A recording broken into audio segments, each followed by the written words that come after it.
Sendo a individuação um processo dinâmico e permanente, Jung descreveu as principais etapas do processo de individuação. A primeira etapa será o desvestimento das falsas roupagens da persona. A persona é o sistema de adaptação ou a maneira pela qual se dá a comunicação com o mundo.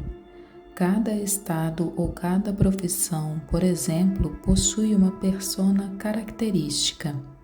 O perigo está, no entanto, na identificação com a persona. Pode-se dizer, sem exagero, que a persona é aquilo que não é verdadeiramente, mas o que nós mesmos e os outros pensam que somos. Jung. A persona é um nome inspirado pelo termo romano para designar a máscara de um ator.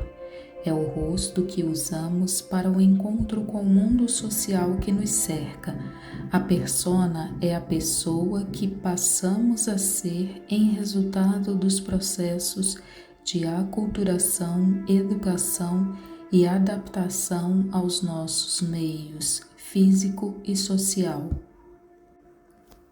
Jung estava interessado em apurar como as pessoas chegam a desempenhar determinados papéis, a adotar atitudes coletivas convencionais e a representar estereótipos sociais e culturais, em vez de assumirem e viverem sua própria unicidade.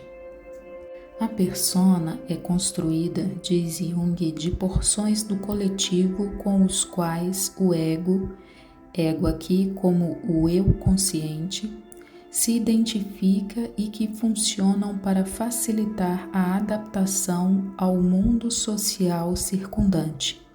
A persona é efetivamente um segmento da psique coletiva, mas ela imita a individualidade. Sua existência pode ser, portanto, uma sutil inimiga da individuação, caso não se a conscientize como máscara. Os seres humanos possuem uma faculdade que, embora seja da maior utilidade para propósitos coletivos, é sumamente perniciosa para a individuação. Trata-se da faculdade de imitação.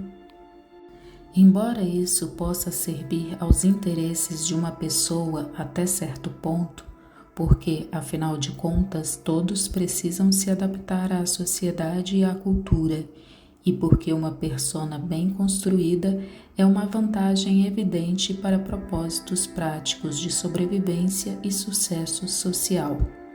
Esse não é, sem dúvida nenhuma, o objetivo da individuação. Trata-se apenas de um ponto de parada para então iniciar o processo de individuação. Quanto mais a persona aderir à pele do ator, tanto mais dolorosa será a operação psicológica para despí-la. Quando é retirada a máscara que o ator usa nas suas relações com o mundo, aparece uma face desconhecida. Olhar-se em um espelho que reflita cruelmente essa face é, de certo, um ato de coragem. Será visto o nosso lado escuro, onde moram todas as coisas que nos desagradam em nós, ou mesmo que nos assustam. É a nossa sombra.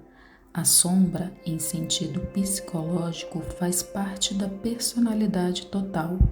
As coisas que não aceitamos em nós, que nos repugnam e que por isso reprimimos, nós a projetamos no outro, seja ele o nosso vizinho, o nosso inimigo político ou uma figura símbolo como o demônio, e assim permanecemos inconscientes de que a abrigamos dentro de nós.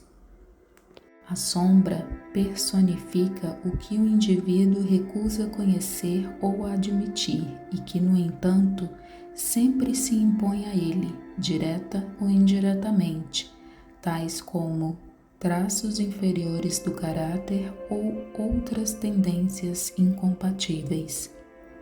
A sombra é o lado inconsciente das operações intencionais, voluntárias e defensivas do ego.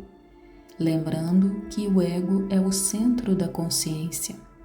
A sombra não é diretamente experimentada pelo ego, e sendo a sombra inconsciente, é sempre projetada em outros. A sombra é uma espessa massa de componentes diversos, aglomerando desde pequenas fraquezas, aspectos imaturos ou inferiores e complexos reprimidos.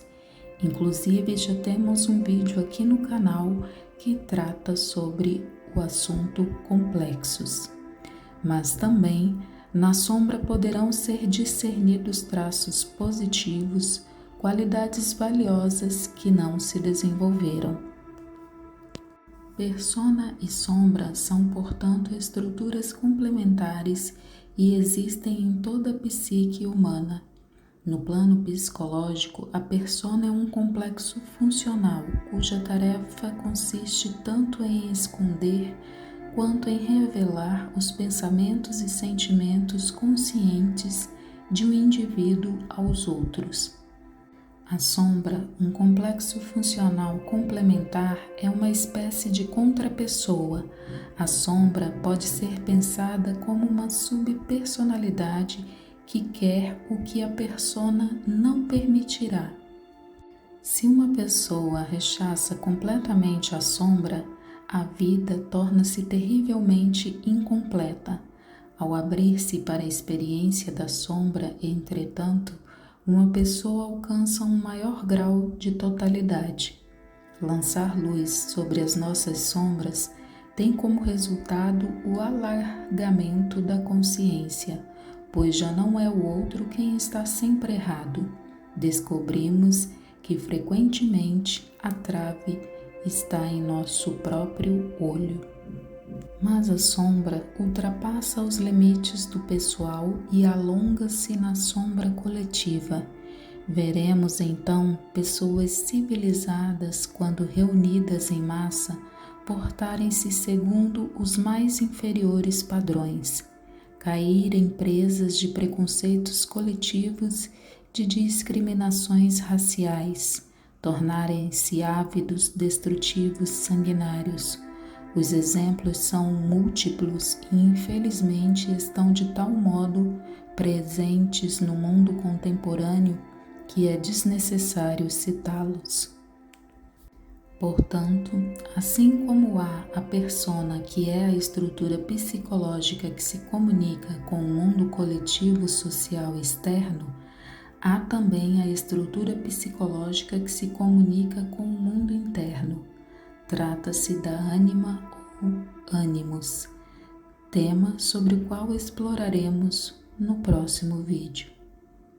Caso você tenha interesse em conhecer mais sobre o assunto, deixo aqui os livros que serviram de base para este vídeo. Desejo a você boas leituras e boas reflexões.